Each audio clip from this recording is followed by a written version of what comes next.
Pravda je, že Jehova je prvý. Bol veľký, jediný a pravý.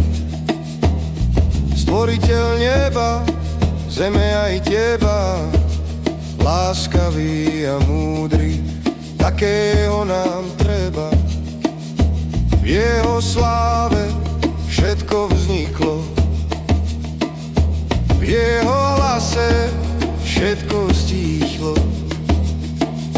On jednu vec nám povedal, že len on život nám daroval. Ľudia jeho slová poznajú, niektorí jeho plán len hľadajú. Niektorí iné verzie pravdy hlásajú,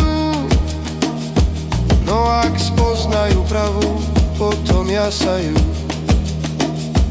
Aká teda pravda naozaj je? Kto ju pozná a kto nám ju povie?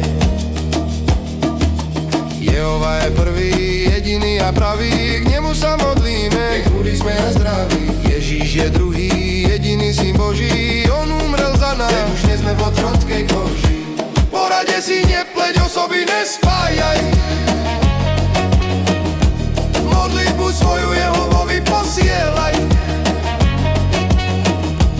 Ježíš sám povedal, že jeho synom je.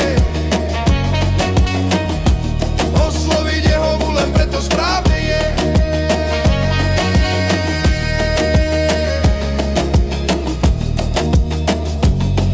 Neznamená to však, že na Ježiša zabudneš. Skrze neho len sa k vyvoleným dostaneš.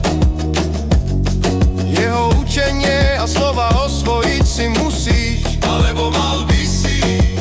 Iba cez neho k Jehovovi vstúpiš, teda chcel by si.